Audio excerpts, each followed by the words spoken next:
இந்த வீடியோவில் நம்ம என்ன பார்க்க போறோம்னா, மகர ராசிக்காரர்களுக்கு 2026 மார்ச் மாதம் எத்தகைய ஒரு மாதமாக பலாபலன்கள் நிறைந்த ஒரு மாதமாக இருக்க போகுதுன்னு பார்க்க போறோம்.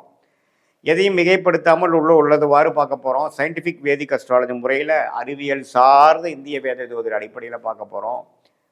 எப்படி கிரகங்கள் எதுமாற அமைப்புகளை வரும்பொழுது எதுமாற கர்மாவை நமக்கு காமிக்குது, எதுமாற திசையில் நம்மளுடைய வாழ்க்கை சம்பவங்கள் வரப்போகிறது, எது மாதிரி அமையுது, எது மாதிரி திசையில் நம்ம வாழ்க்கை திரும்ப போகிறது, நமக்கு என்ன பிராப்தம், எது பிராப்தம் இல்லை, எது நடக்கக்கூடிய அமைப்பாக இருக்குது, சாதகமாக இருக்கா சாதகமற்றதாக இருக்காங்கிறதெல்லாம் ஓரளவுக்கு பொதுவான இந்த ஆண்டு கிரகம் மாத கிரகத்தை வைத்து தெரியும் பொழுது அதுக்கு தகுந்த மாதிரி வாழ்க்கையில் நம்ம திட்டமிட்டு வாழ்க்கையில் இருக்கக்கூடிய சேலஞ்சஸ் சங்கடத்திலேருந்து நம்ம மீண்டு வர முடியும் அப்படிங்கிறத நம்ம தெரிஞ்சுக்கிறோம்.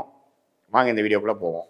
இப்போ பாருங்கள், மகர ராசிக்காரர்களுக்கு 2026 மார்ச் மாதம் அருமையான ஒரு பலன்கள் கொடுக்குதான்னு பார்த்தீங்கன்னா ஒரு 50-50 ஒரு அமைப்பு இருக்குது. ஏன்னா குரு பாருங்கள் 6ஆம் இடத்துலேருந்து 12ஆம் இடம் என்று சொல்லப்படுகிற விரயஸ்தானம், ட்ராவலிங் ஸ்தானம், ஊர் டூர் போகிறது எல்லாமே ஒரு டிரான்சிஷனரியாக இருக்கக்கூடிய ஒரு அமைப்பை கொடுக்கக்கூடிய அந்த குருவின் பார்வை 12ஆம் வீட்டை பார்க்குறார். சனி 3ஆம் இடத்துல இருக்கிறார், ராகு 2ஆம் இடத்துல, கேது 8ஆம் இடத்துல இருக்கிறார்.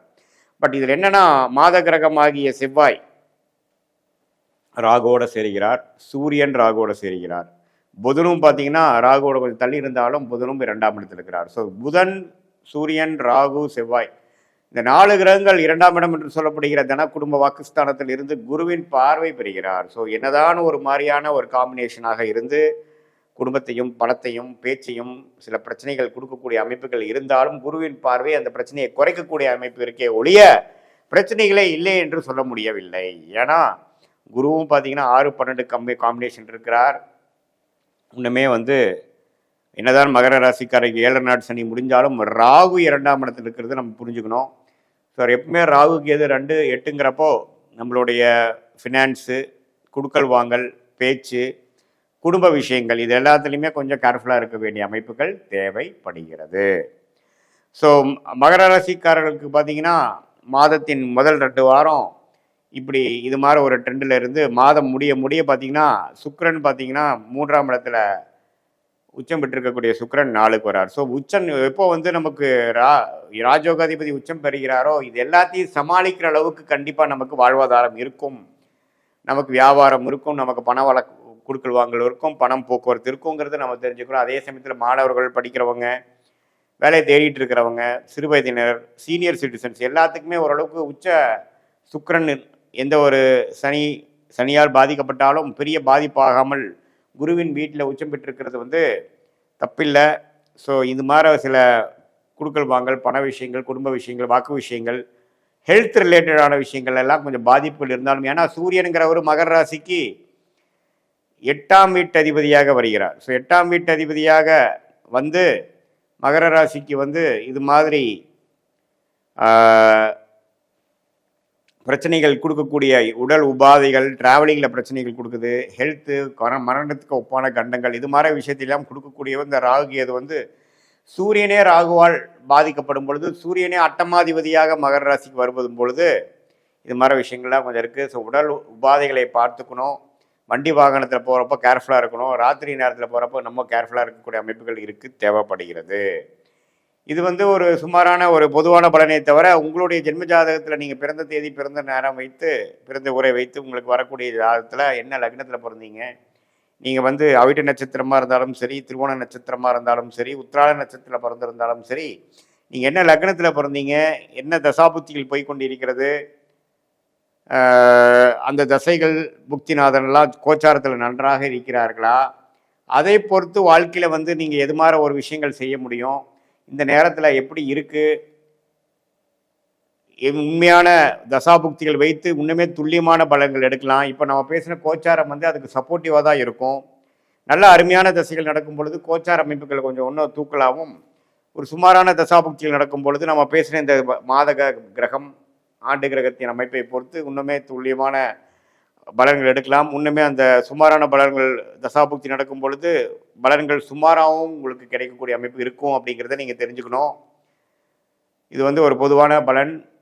நீங்கள் வந்து வாழ்க்கையில் சயின்டிஃபிக் வேதிக் அஸ்ட்ராலஜி முறையில் என்ன மாதிரி பிராப்தங்கள் இருக்குன்னு தெரிஞ்சுக்கலாம். உங்களுக்கு தனிப்பட்ட கர்மா என்ன மாதிரி விஷயங்கள் உங்களுக்கு ஈஸியாக நடக்கும், ஃபார்ச்சுனேட்டாக நடக்கும், எதில் நீங்கள் போராட வேண்டியதாக இருக்கும், எளிதில் கிடைக்கக்கூடிய அமைப்புகள் எந்த துறையில் இருக்குது, எந்த துறை நமக்கு லக்கியாக இருக்குது, எந்த மேற்படிப்பு படிக்கலாம், வெளிநாடா உள்நாடா, வேலையா தொழிலா, அரசு உத்தியோகமா ப்ரைவேட் செக்டாரா, எப்போ துறையிலேருந்து துறை மாறுவோம், எப்போ வேலை மாறல, இது நல்லது, குழந்தை பேர் எதிர்பார்க்குறவங்க, கல்யாணம் விஷயங்கள் சுப விஷயங்கள் எதிர்பார்க்குறவங்க, நல்ல ஒரு உயர்வை எதிர்பார்க்குறவங்க, கடன் அழைக்கணும், ஃபினான்ஷியலாக நம்ம செட்டில் ஆகணும்னு நினைக்கிறவங்க எல்லாத்துக்குமே நம்மளுடைய தசாபுக்திகள் எப்படி போய் கொண்டிருக்கிறது, மகர ராசிக்கு இப்போ கோச்சாரம் எப்படி இருக்குது, உங்களுக்கு என்ன நேரத்தில் எந்த தேதியில் பிறந்தீங்க, எந்த லக்னத்தில் பிறந்தீங்க, எல்லாம் உங்கள் ஜாதகத்தை முழுசாக அனலைஸ் பண்ணும் பொழுது அடுத்து வரக்கூடிய வாழ்வாதாரங்கள்லாம் எப்படி இருக்குது,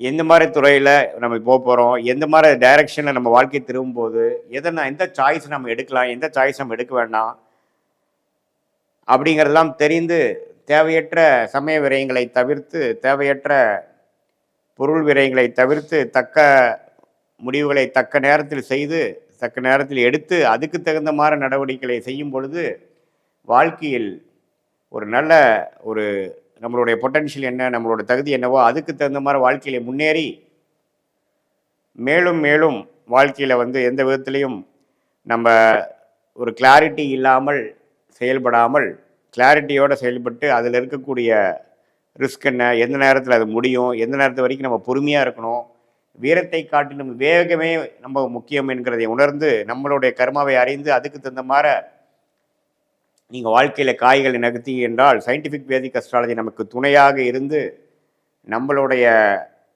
அணுகுமுறை வந்து மிகவும் கிளியராக தேவையற்ற விஷயத்துக்குள்ளே போகாமல் தேவையற்ற ஒரு நம்மளுடைய கர்மாவுக்கு சம்மந்தம் இல்லாத அலைன் ஆகாமல் இருக்கக்கூடிய விஷயத்துக்குள்ளே போய் எல்லாமே நமக்கு வாழ்க்கையில் பிரச்சனைகளை கொடுத்து தவறான முடிவுகளை எடுத்து தவறான நேரத்தில் தவறான விஷயங்களை செய்து அதுக்கு வேணுங்கிற நஷ்டத்தை வாங்காமல் நம்மளுடைய பிறவி பயன் என்ன, நம்மளுடைய பெஸ்ட் பிளானட் என்ன, எந்த கர்மா நல்ல கர்மாவை நம்ம பெற்று வந்திருக்கிறோம், அந்த டைரக்ஷனில் போனோம்னா நம்ம தேவையற்ற ஒரு இடைஞ்சல்கள், ஹிண்ட்ரன்ஸ், அப்டக்கிள்ஸ் இன் லைஃப் அப்படிங்கிறதெல்லாம் முடிந்த வரைக்கும் அதை குறைத்து கொண்டு முழுசாக எடுக்க முடியாது. ஏன்னா நம்மளுடைய விதி என்னவோ அது வலியுது. ஆனால் நம்ம விதியை தெரிந்து கொண்டேனால் அதில் மென்டலி ப்ரிப்பேர்ட் ஆகி அதுக்கு தகுந்த மாதிரி ஒரு வாழ்க்கையை அமைத்து கொண்டு நிம்மதியான வாழ்க்கை வாழ முடியும் என்பதே சயின்டிஃபிக் வேதிக் அஸ்ட்ராலஜியின் ஒரு அணுகுமுறை.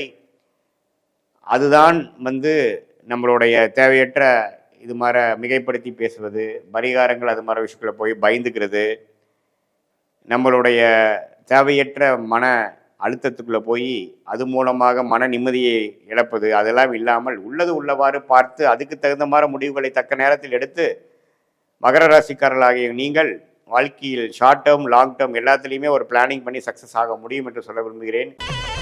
ஸ்ரீ குபேரன் டிவியை பார்த்தமைக்கு நன்றிகள். மேலும் இது போன்ற தகவல்களை தெரிந்து கொள்ள ஸ்ரீ குபேரன் டிவியை சப்ஸ்கிரைப் செய்யுங்கள். மறக்காமல் பெல் ஐக்கானை கிளிக் செய்யுங்கள்.